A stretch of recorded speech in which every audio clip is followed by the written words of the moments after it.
Urutan yang pertama dari 10 ini adalah keluarnya Dajjal. Ini urutan pertama.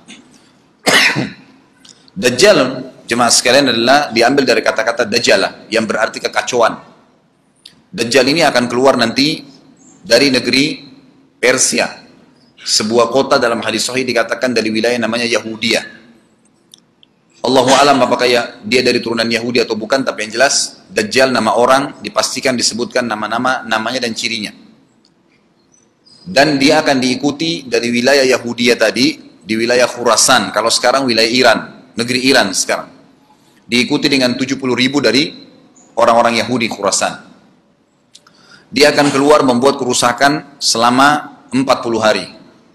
Kata Nabi SAW, 40 hari itu sehari seperti setahun, sehari lagi yang kedua seperti sebulan, hari yang ketiga seperti sepekan, dan sisa harinya seperti hari kalian. Ulama hadis mengatakan yang dimaksud adalah sehari pertama seperti setahun, memang setahun maksudnya. Jadi Dajjal akan buat kerusakan setahun, 2 bulan, 2 pekan. Dia akan keliling muka bumi semuanya, dan kata Nabi SAW, seluruh bumi ini akan dimasuki oleh Dajjal. Tidak tertinggal satu lorong, gang, jangankan kota atau desa, kecuali Dajjal akan masuk ke dalamnya, kecuali Madinah dan Mekah. Tidak bisa dimasuki oleh Dajjal. Kata Nabi SAW dalam hadis sahih, karena di setiap pintu gerbang Mekah dan Madinah, malaikat menghenuskan pedangnya dan menghalau Dajjal sehingga Dajjal tidak bisa masuk. Ciri-ciri Dajjal disebutkan dalam banyak hadis yang sahih adalah mata kanannya yang paling pertama rusak, seperti anggur kering. Kata Nabi SAW dalam hadis sahih, ketahuilah Dajjal buta mata kanannya dan Tuhan kalian tidak buta. Karena dia akan mengaku sebagai Tuhan. Mungkin Bapak Ibu tanya, bagaimana bisa orang mau mengikuti dia? Karena dia diberikan kelebihan sama Allah SWT. Dalam hadis sahih juga disebutkan kalau dia masuk ke dalam sebuah tempat, lokasi, wilayah, dan dia mengaku sebagai Tuhan, orang-orang ikutin, maka wilayahnya jadi subur. Peternakannya jadi banyak, hujan turun dari langit, tanaman-tanaman mereka jadi subur. Memang fitnah. Allah turunkan tanda-tanda hari kiamat. Kalau wilayah itu tidak beriman kepada dia sebagai Tuhan, maka jadi kering, tandus.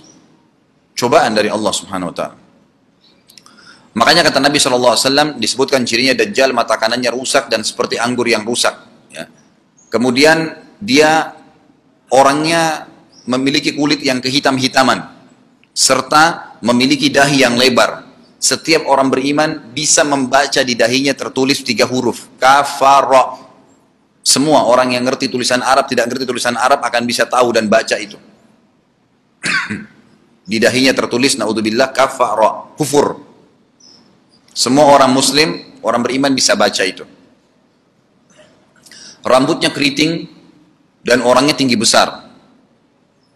Dia akan mengaku sebagai Tuhan dan Dajjal akan diikuti kata Nabi SAW dengan pohon, dengan gunung, bergunung-gunung makanan. Allahu a'lam maksudnya bergunung-gunung ini seperti apa, tapi Dajjal kemungkinan besar memiliki banyak sekali persiapan yang dia akan berikan kepada wilayah-wilayah yang beriman kepadanya.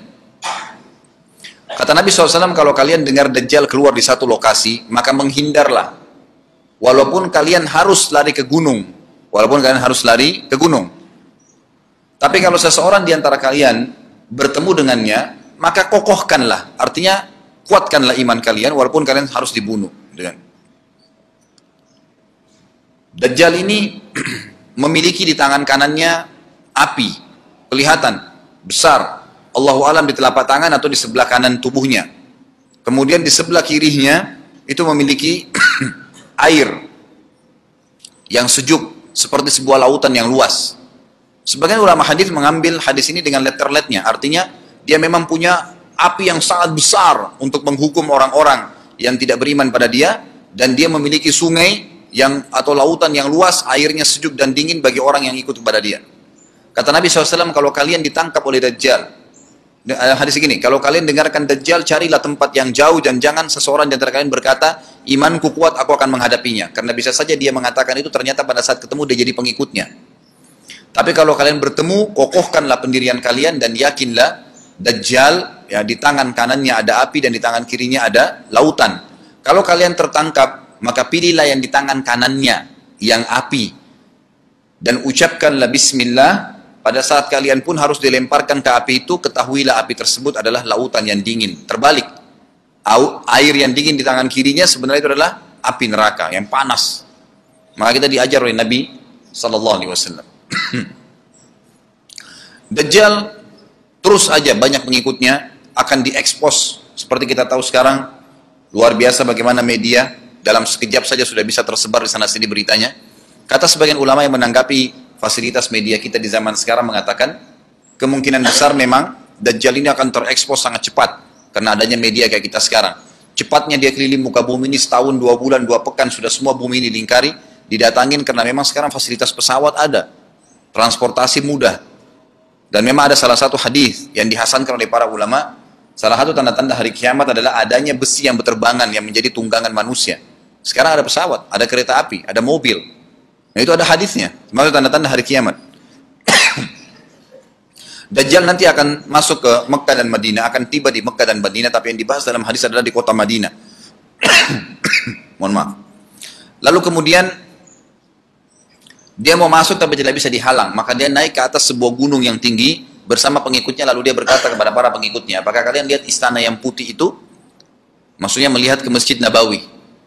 Lalu berkata para pengikutnya, iya tentu saja. Lalu berkatalah, ya, Dajjal itu adalah istananya Muhammad. Tidak bisa dia masuk ke dalam.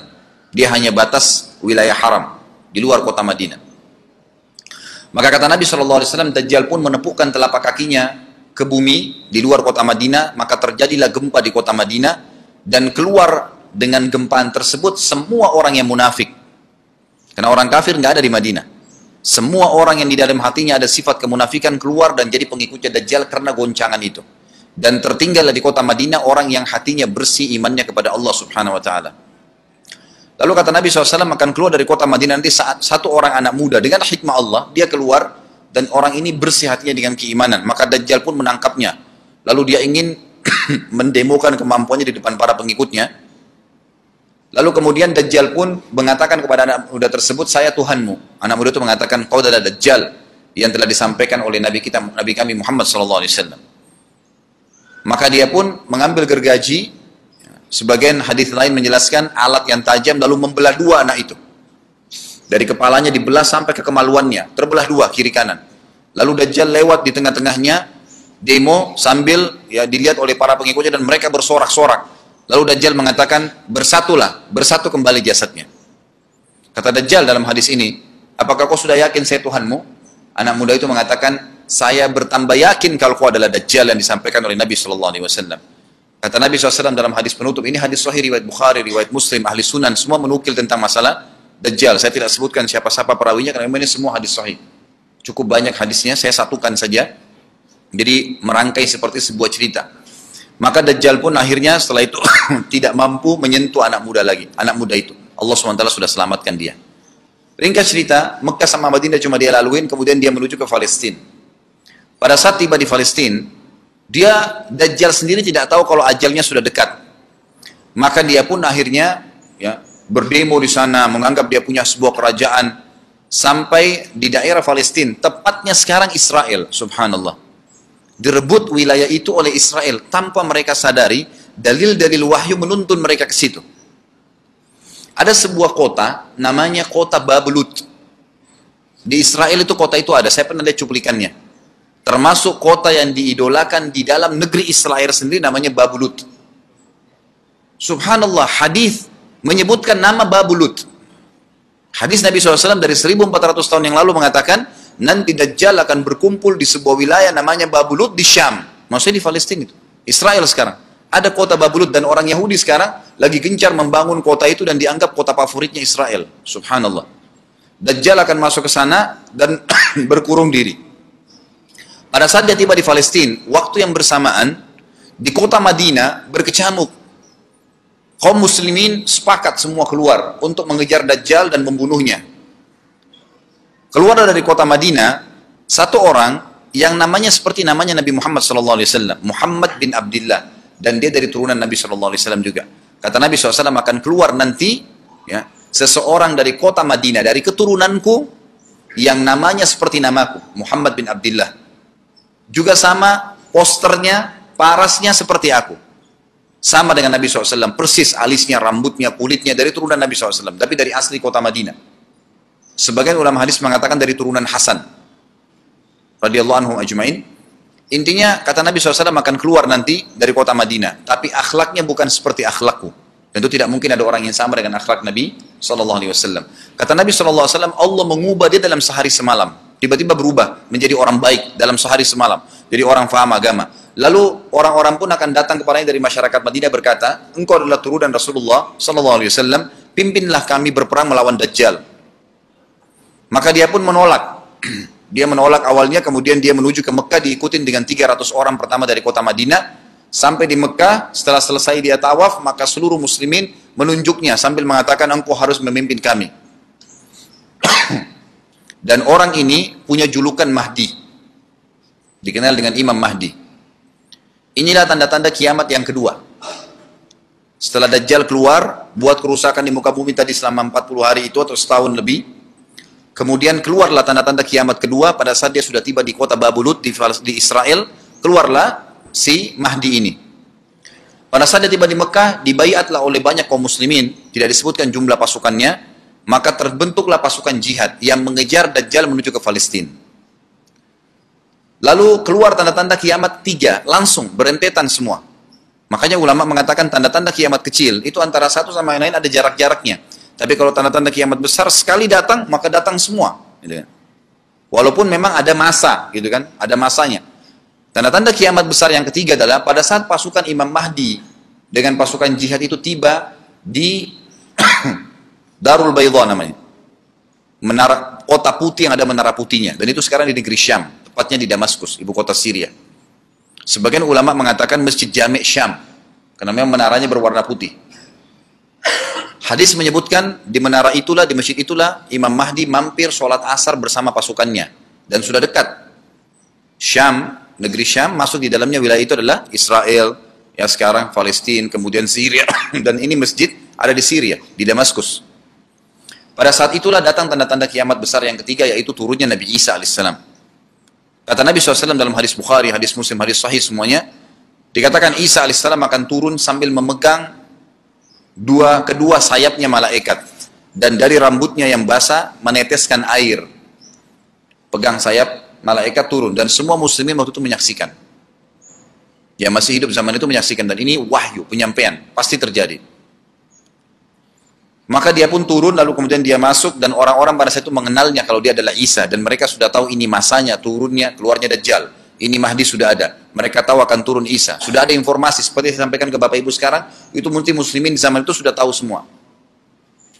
Maka Isa pun alaihissalam waktu itu dipersilakan oleh Mahdi untuk jadi imam, maka dia pun mengatakan tidak. Imam dari kalangan kalian.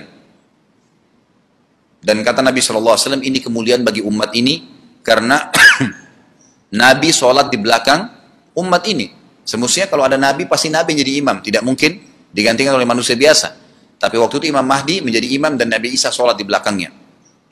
Perlu anda tahu juga hadis Nabi SAW yang sahih yang berbunyi, kalau Musa dan Isa hidup di zaman aku sudah diutus, niscaya keduanya akan jadi pengikutku. Dan memang kena kebenaran agama ini dibawa oleh Nabi SAW. Baik, sholatlah mereka, kemudian mereka menuju ke Palestina. 3 tanda-tanda kiamat sekaligus terjadi. Pada saat menuju ke Palestina, tiba di pintu gerbang Babulut. Dan di wilayah Babulut ini, kata Nabi SAW, nanti Isa akan masuk dan membunuh Dajjal. Dan setelah membunuh Dajjal, maka seluruh pengikut Dajjal dari kaum Yahudi akan bersebaran, sembunyi di bawah batu dan pohon. Di atas batu dan di bawah pohon. Semuanya batu dan pohon itu akan berbicara kepada setiap pasukan mujahidin, berkata, wahai muslim, ini Yahudi di atas saya atau di bawah saya. Batu bilang ini Yahudi yang sembunyi, yang pohon mengatakan, wahai muslim, ini Yahudi, bunuhlah dia. Maka dibunuhlah orang-orang Yahudi tersebut yang menjadi pengikut Dajjal oleh kaum muslimin. Kecuali satu pohon, namanya pohon Garqat. Pohon Garqat ini, pohon yang daunnya kadang-kadang agak kering dan ada duri-duri, ya, batangnya ada durinya. Subhanallah, pohon ini dikenal dengan pohon Yahudi, karena satu-satunya pohon yang tidak akan bicara nanti adalah pohon ini. Dan apakah Bapak Ibu sudah tahu, sekarang pemerintah Israel besar-besaran menanam pohon itu. Subhanallah. Kalau Anda lihat di berita tentang apa yang sekarang ditanam di negeri Israel orang Yahudi, maka yang paling banyak adalah pohon Garqat. Bahkan cuplikan yang saya lihat tentang Babulut itu pohon Garqatnya sudah sangat besar-besar. Diameter sudah 3 meter, 4 meter ke atas. Mereka sangat tahu tentang hadis ini. Tapi memang orang Yahudi sebagaimana Ibnu Abbas katakan radhiyallahu anhuma, beliau mengatakan sabda firman Allah SWT tafsirnya surah Al-Fatihah, ghairil maghdubi alaihim, bukan orang-orang yang kau murkahi ya Allah, ihdinas siratal mustaqim, tunjukkanlah kami jalan yang lurus, siratal ladzina an'amta alaihim, jalan orang-orang yang telah kau berikan petunjuk, maksudnya orang-orang yang beriman. Ghairil maghdubi alaihim, bukan orang yang kau murkahi. Kata sahabat Nabi Ibnu Abbas radhiyallahu anhu adalah orang-orang Yahudi. Allah murka sama mereka karena mereka tahu kebenaran tapi mereka tidak mau ikutin. Itu cirinya orang Yahudi. Bahkan Allah mengatakan tentang mereka terhadap Nabi SAW, ya'rifuna kama ya'rifuna abna'ahum. Mereka mengenal Muhammad SAW sebagaimana mereka mengenal anak-anak mereka sendiri. Jadi orang Yahudi tahu. Walad dhalin, dan bukan orang-orang yang sesat. Ini adalah kata Ibnu Abbas, orang-orang Nasrani. Mau nyebarin agama tapi mereka keliru. Agamanya yang Nabi Isa itu tidak wajib disebarkan di seluruh dunia. Tapi disebarin untuk Bani Israel. Karena Nabi Isa diutus untuk Bani Israel. Mereka mau berdakwah tapi salah. Ringkas cerita adalah Nabi Isa alaihissalam akhirnya tiba dengan pasukan mujahidin di depan pintu gerbang Babulut. Kemudian orang-orang Yahudi tidak kenal, tidak tahu Nabi Isa, tidak tahu tentang itu Mahdi. Mereka belum tahu ini. Mereka berbangga-bangga saja. Lalu mereka berkata kepada Dajjal, ada pasukan, segelintir pasukan yang mau menyerang kita. Dajjal mengatakan, bukakan pintu gerbang. Mereka tidak akan mampu melawan kita, karena pasukannya mereka banyak memang. Maka Dajjal dengan sombongnya menunggu di depan pintu gerbang. Pada saat dibuka, Dajjal kaget melihat ada Isa alaihissalam. Dan pada saat itu kata Nabi SAW, Dajjal faham kalau sudah tiba ajalnya. Begitu melihat Isa alaihissalam, dia lari. Dan badannya sambil meleleh di depan para pengikutnya. Lalu Isa alaihissalam mengejarnya mengatakan, wahai musuh Allah, saatnya kau akan menemui ajalmu. Lalu ditusuklah dengan tombak emas di antara dua matanya, maksudnya di dahinya, ditusuk oleh Isa alaihissalam dan matilah Dajjal.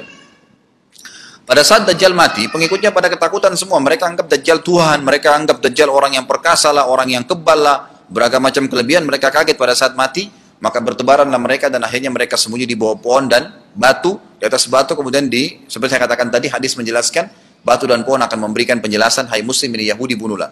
Maka dibunuhlah pada saat itu mereka. Lalu Nabi Isa AS memimpin di muka bumi, dan kata Nabi SAW, pada saat itu Islam, agama Islam yang dibawa oleh Nabi SAW akan masuk ke semua rumah di muka bumi, gak tersisa. Satu dunia ini semuanya Islam. Hadis sahih, kata Nabi SAW, Islam akan masuk ke setiap rumah, bi'izzil aziz au bidhilli dhalil, dengan kemuliaan atau terhina. Yang tidak mau terima dibunuh. Enggak ada lagi penolakan terhadap Islam. Itu hadis sahih.